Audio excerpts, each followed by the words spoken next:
क्या आप जानते हैं कि रावलपिंडी की मरकज़ी जामा मस्जिद के तामीर कुनंदा कौन थे? क्या आप ये जानते हैं कि मरकज़ी जामा मस्जिद की तामीर के वक्त इसका संग बुनियाद किस किस शख्सियात ने और रूहानी शख्सियात ने रखा? क्या आप ये जानते हैं कि रावलपिंडी की सबसे बड़ी और कदीमी मस्जिद को बनाने में औरतों ने अपना क्या किरदार अदा किया? और क्या आप ये जानते हैं कि इस जामा मस्जिद के हवाले से अंग्रेज़ सरकार ने क्या क्या इक़दाम किए? अगर आप ये नहीं जानते तो ज़रूर इस वीडियो को लास्ट तक देखिए।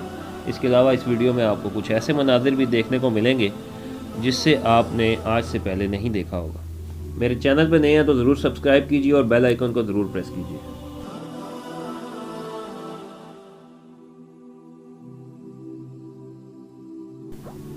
बिस्मिल्लाहिर्रहमानिर्रहीम। अस्सलाम वालेकुम दोस्तों, एक बार फिर आपको मैं अपने चैनल उज़ैर शेख व्लॉग्स पर खुशामदीद कहता हूँ।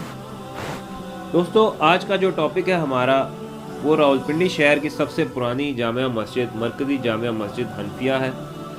इस हवाले से हम बात करेंगे और इसमें बताएंगे कि आपको कि इस जामा मस्जिद को तामीर करने में किन किन शख्सियात ने अहम और कलीदी किरदार अदा किया। इसके अलावा इस जामा मस्जिद की तामीर क्यों की गई और इसकी ज़रूरत क्यों पेश आई।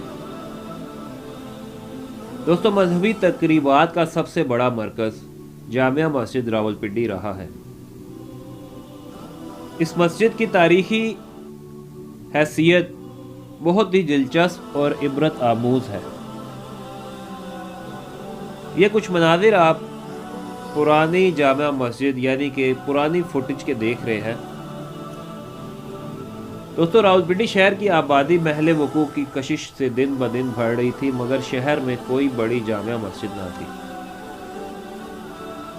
पुरानी मस्जिदों में गोलियां वाली मस्जिद, केलिया वाली मस्जिद और दूसरी कई छोटी छोटी मसाजिद मौजूद थी, मगर ऐसी कोई मस्जिद मरकज़ी जो शहर में जहां कसीर तादाद में मुसलमान जमा होकर अल्लाह ताला के हजूर सजदा दे सके, सर बसुजूद हो सके।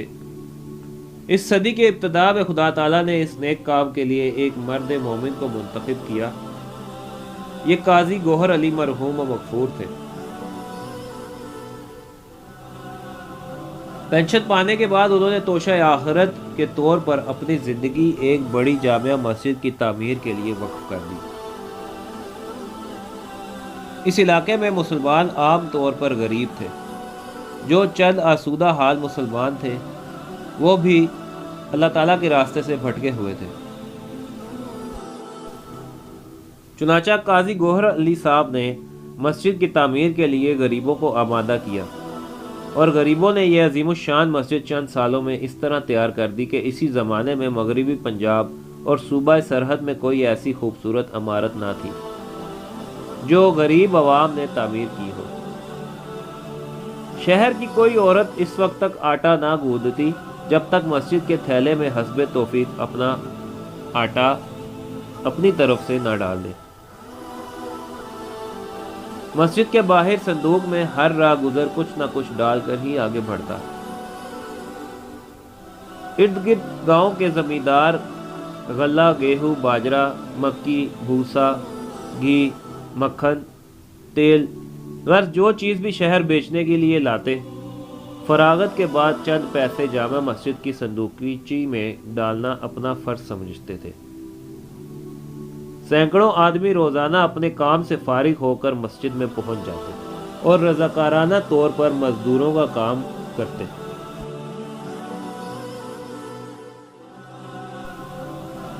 हत्ता कि अगर ईंटें बाहर कराची वाले ढेर लगाकर आगे बढ़ें और इन ईंटों को बजाय मजदूरी के मोहल्ले के लड़के और राह गुजर उठाकर मस्जिद के सहन में ला दिया करते थे ताकि राज मिस्त्री इनको तामीर में लगाएं। गर्ज ये कि एक पाकीज़ा जज्बा था जो रावलपिंडी और इसके गिरदो नवाह के मुसलमानों में मस्जिद की तामीर के लिए मौजूद था। जो मस्जिद का काम आगे बढ़ता, लोग फरते मुसर्रत से चमक उठते। जिस ज़माने में इस मस्जिद में नक्शो निगार का काम हो रहा था, सैकड़ों लोग इसे देखने के लिए दूर दूर से आते थे। इनमें कई गैर मुल्की लोगों ने भी तहसीन के फूल निछावर किए। جب یہ مسجد بن کر تیار ہو گئی تو مسلمانوں کی تمام ملی سرگرمیوں کا یہ مرکز بن گئی۔ تحریک ہجرت، تحریک خلافت، تحریک مسجد شہید گنج، خاکسار، مجلس احرار اور مسلم لیگ کے جہاد ملی کے زمانے میں یہ مسجد جوش و خروش اور ہنگاموں کا ایک طوفان اپنے آغوش میں پالتی رہی۔ انگریز سرکار کے ایجنٹوں نے قدم قدم پر اس مسجد میں ملی تحریکوں کے راستوں میں رکاوٹیں ڈالنے کی کوششیں کی، مگر مسلمانوں کا ملی جذبہ، جوش و خروش اس کی مخالفت کو اپنی تیز موجوں کے ساتھ ہمیشہ بہا لے گیا۔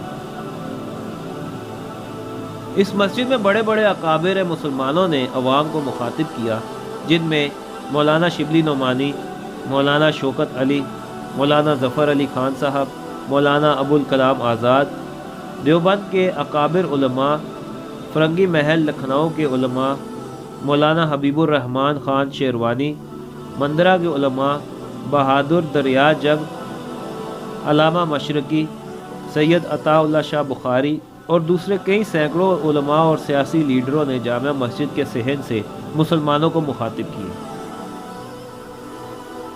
یہ مسجد کئی مرتبہ دنیا داروں کا بھی اکھاڑا بنی، مگر اس مسجد کی بنیادوں میں جو خلوص گودا گیا تھا، اسی کا نتیجہ ہمیشہ یہ ہوا کہ مطلب پرستوں اور دنیا کے دنیا داروں کا یہ مسجد ہمیشہ قبرستان ثابت ہوئی، اور اسی عام طور پر اللہ اور اس کے رسول کا نام لینے والوں کا بول بالا ہوا۔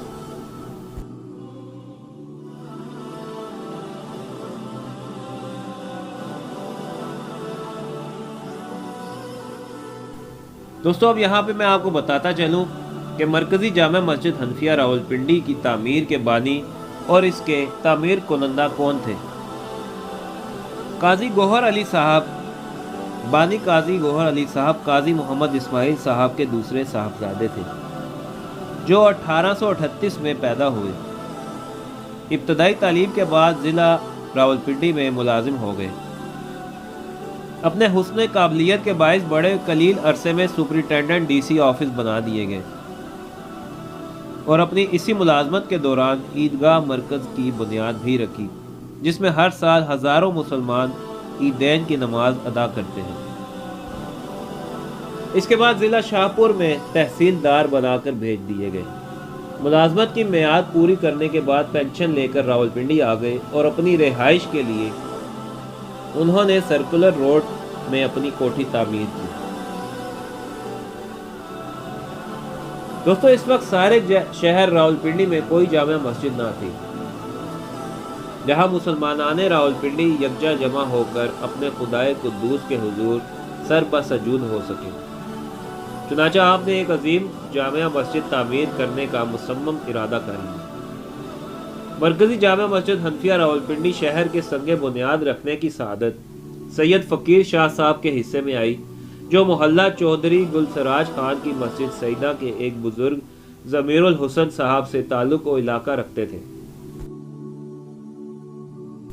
دوستو، اس کے علاوہ ضلع راولپنڈی میں اس وقت کی اہم شخصیت حضرت پیر مہر علی شاہ صاحب، اور اس کے علاوہ خواجہ احمد میروی صاحب نے بھی، جو کہ میرا شریف کے نیک نام بزرگ تھے، انہوں نے بنصف نفیس اس مسجد کا سنگ بنیاد رکھا، اور جب مسجد کی بنیادیں مکمل ہو گئیں تو فنڈ ختم ہو گیا، لیکن قاضی صاحب مرحوم نے ہمت نہ ہاری۔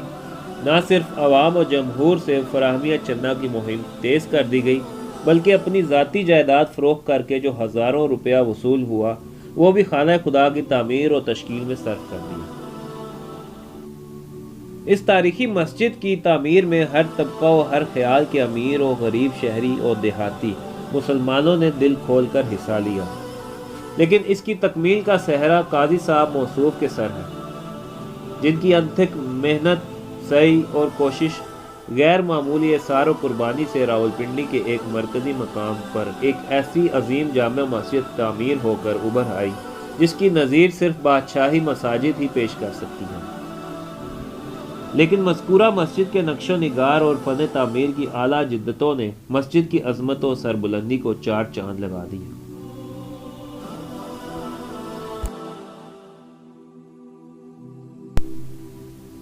दोस्तों यहाँ पर आपको एक और दिलचस्प बात बताते चलें कि जब तामीर मस्जिद मज़कूरा के सिलसिले में काजी साहब मरहूम ने अपना मकान रहन रखने के लिए सेठ आदमजीत साहब मरहूम रईस रावलपिंडी की जानिब रुजू किया, तो सेठ साहब मरहूम ने तामीर जामिया मस्जिद के लिए 10,000 रुपये की थैली पेश कर मज़ीद अखराजात भी बर्दाश्त करने का ईमान परवर ऐलान फरमाया। तो उसके बाद फ़ौज और दीगर आम मुसलमानों की तरफ से भी चंदे की रकूमात आना शुरू हो गई और हर किसी ने अपने अपनी हैसियत और ताकत के साथ इस मस्जिद की तामीर में हिस्सा डाला। दोस्तों, खाना खुदा की मोहब्बत का जज्बा इस आलम तक था कि मस्जिद की तामीर के दिनों में बामकाम काजियाँ काजी साहब मरहूम की साहबजादी शदीद अलील हो गई, जबकि उसकी तीमारदारी भी काजी साहब ना फरमा सके। बेटी को बाप से गैर फानी मोहब्बत थी, उसने मुलाकात की चाहत में ही दम तोड़ दिया, मगर खुदाए कुद्दूस के घर की गैर मामूली मोहब्बत ने काजियां तक जाकर बेटी को अलविदा कहने की भी फुर्सत न दी।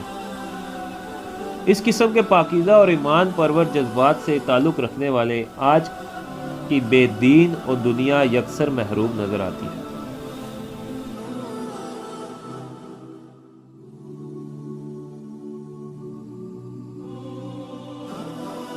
दोस्तों, यहाँ आपको एक बात मैं बहुत अहम बताता चलूँ कि जहाँ उस ज़माने में हर किसी ने अपना अपना किरदार अदा किया इस मस्जिद की तामीर को तामीर करने में, वहीं हमारे बुज़ुर्गों ने भी इसकी तामीर में बहुत अपनी तरफ से अपनी ताकत के हिसाब से हिस्सा लिया। इसके अलावा मेरे वालिद हाजी सुहेल मंजूर साहब ने भी इस मस्जिद की बहुत खिदमत की। ये अलग बात है कि ज़िंदगी ने उनको मज़ीद वक्त ना दिया, मौत ने उनको आ लिया। ये जो नक्शो निगार आप देख रहे हैं, ये मेरे वालिद साहब की बहुत मेहनतों की वजह से नया नक्शो निगार हुआ। ये गालबन 2005 और 6 में दोबारा से इस मस्जिद का नक्शो निगार करवाया गया। इस मस्जिद की बहुत खिदमत की हमारे बुज़ुर्गों ने। अल्लाह ताला से दुआ है कि इस मस्जिद की खिदमत के सदक़े अल्लाह पाक उन तमाम लोगों की आखिरत संवार दे और कब्र की मनाज़िर को आसान फरमाए, और उन तमाम लोगों के जिसने भी इस मस्जिद की तामीर में हिस्सा लिया उनको जन्नतुल फिरदौस में आला मकाम नसीब फरमाए, और हमें भी इस मस्जिद की सही मानों में खिदमत करने की तौफीक अता फरमाए। दोस्तों, मैं उम्मीद करता हूँ कि आज की ये तारीखी वीडियो तारीखी मकाम के हवाले से आपको पसंद आई होगी। वीडियो पसंद आए तो इसको ज़रूर लाइक शेयर सब्सक्राइब कीजिए, और जितने लोग मेरे चैनल पे नए हैं, सबसे ज़्यादा गुजारिश मेरी उन लोगों से है, बड़ी मेहनत के साथ ये तारीख़ी मवाद आपके लिए मैं लेकर आता हूँ, तो बराए मेहरबानी मेरे चैनल को सब्सक्राइब कीजिए और बेल आइकन को ज़रूर प्रेस कीजिए। इंशाअल्लाह ताला कल एक नई वीडियो के साथ आपकी खिदमत में हाजिर होंगे। तब तक के लिए इजाज़त दीजिए। अल्लाह।